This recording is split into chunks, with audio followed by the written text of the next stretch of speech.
ஆண்டவராய் இயேசு கிறிஸ்துவின் நாமத்தினாலே அன்பின் வாழ்த்துதல். கர்த்தருடைய பிள்ளைகளே, நீங்க எப்படி எல்லாரும் சந்தோஷமாய் சமாதானமாய் தேவ சமூகத்தில் இருக்கிறீங்களா? தேவனோடு கூட இருக்கிற ஒவ்வொரு நிமிஷம் நமக்கு வெற்றி உள்ளதா இருக்கிறது. நம்முடைய ஆண்டவர் நம்மோடு கூட இருந்து நம்மை நடத்துகிறவராய் இருக்கிறார். இந்த நல்ல நாளிலும் ஆண்டவருடைய சமூகத்திலே அவரை நோக்கி பார்த்து அவருடைய வார்த்தைக்காய் காத்திருக்கிறீங்களா? உங்களுடைய எதிர்பார்ப்புகளுக்கு தேவன் தாமே தம்முடைய வசனத்துக்கூடாக உங்களை தைரியப்படுத்தி உங்களை நடத்த அவர் வல்லமை உள்ளவராய் இருக்கிறார். இந்த நாளிலும் நாங்கள் 94 சங்கீதம் 22வது வசனத்தை நாங்கள் தியானம் பண்ண போகிறோம். இந்த வசனம் இப்படியாய் சொல்லுகிறது: கர்த்தரோ எனக்கு அடைக்கலமும் என் தேவன் நான் நம்பி இருக்கிற கன்மலையுமாய் இருக்கிறார் என்று சொல்லப்படுகிறது. நம்முடைய ஆண்டவர் நமக்கு அடைக்கலமாய் இருக்கிறார். அடைக்கலம் எப்பொழுது தேவைப்படுகிறது? ஏதோ ஒரு எதிரியுடைய தாக்குதலுக்கு தப்பும்படியாக நமக்கு அடைக்கலம் தேவை. ஏதோ ஒரு இடத்திலே இருந்து நாம் பாதுகாக்கப்படுவதற்கு நமக்கு பாதுகாக்கிற ஒரு மறைவிடம் நமக்கு தேவையாய் இருக்கிறது.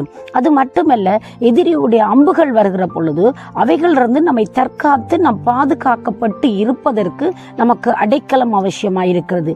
இப்படிப்பட்ட பல விடயங்களுக்கு நாம் சிக்குகிற பொழுது நமக்கு ஒரு பாதுகாப்பை கொடுக்கிறது அதை அடைக்கலம் என்று நாங்கள் கூற முடிகிறது.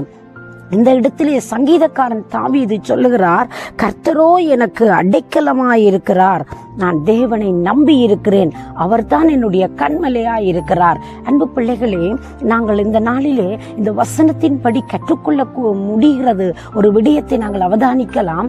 தேவன் நமக்கு அடைக்கலமாயிருக்கிறார். நாங்கள் நம்புகிற பொழுது கன்மலையிலே எந்த எதிரியுடைய தாக்குதலும் இல்லாதபடி கன்மலையிலே இந்த குளிமுசல்கள் என்ன செய்கிறதாம், அங்கே போய் அங்கே தனக்கு ஒரு மறைவிடத்தை அமைப்பதற்கு, தன்னை தற்காத்துக் கொள்வதற்கு கன்மலையை அது தெரிவு செய்கிறதாம்.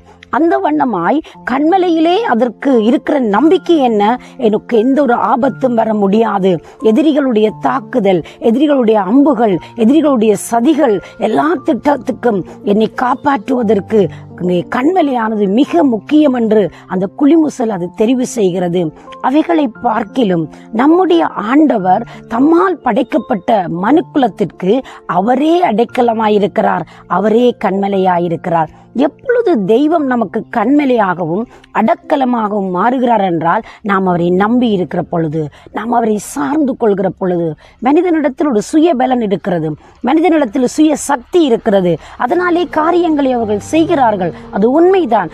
ஆனால் அவைகள் நடுவிலும் நாம் ஆண்டவரை சார்ந்து கொண்டு அவரை நம்பிக்கொண்டு, ஆண்டவரே நீர் என்னை நடத்தும், எல்லா தீங்குகள், எல்லா தீமைகள், எதிரிகள், சதிகள், நாசமோசங்களுக்கு என்னை விலக்கி காத்துக்கொள்ளும் என்று சொல்லி நாங்கள் ஆண்டவரிடத்தில் சரணடைகிற பொழுது, அவரை நம்பிக்கொண்டிருக்கிற பொழுது தெய்வம் நம்மை காத்து நடத்த வல்லவராயிருக்கிறார். சங்கீதக்காரன் தாவீதுடைய வாழ்க்கையிலே பலவிதமான அசௌகரியங்களுக்கு அவர் முகம் கொடுத்ததுண்டு, பலவிதமான வேதனைகளை சந்தித்ததுண்டு, பல எதிர்ப்புகளுக்கும் எதிரிகளுடைய சதிகளுக்கும் அவர் சிக்கி தவித்த நேரங்கள் உண்டு.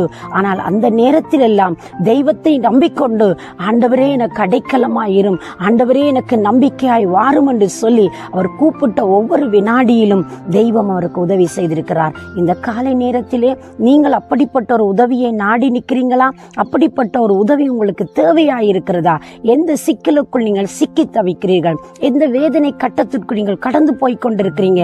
எந்த நிலையில நீங்க நின்றாலும் உங்களுக்கு எப்பொழுதுமே பாதுகாப்பும் அரணும் கன்மலையுமாய் கோட்டையாய் இருக்கக்கூடிய தெய்வம் உங்களோடு கூட இருக்கிறார். அவரை நம்பி அவரை சார்ந்து அவருடைய கரத்திலே உங்களை முழுவதுமாய் கொடுத்து பாருங்கள். தேவன் நிச்சயமாய் இந்த நாளில் அவர் பாதுகாத்து நடத்த வல்லவராய் இருக்கிறார். நீங்கள் அதே சிந்தனையோடு தெய்வத்தை நோக்கி பார்க்கிறீங்களா? நான் உங்களுக்காக மன்றாடட்டுமா?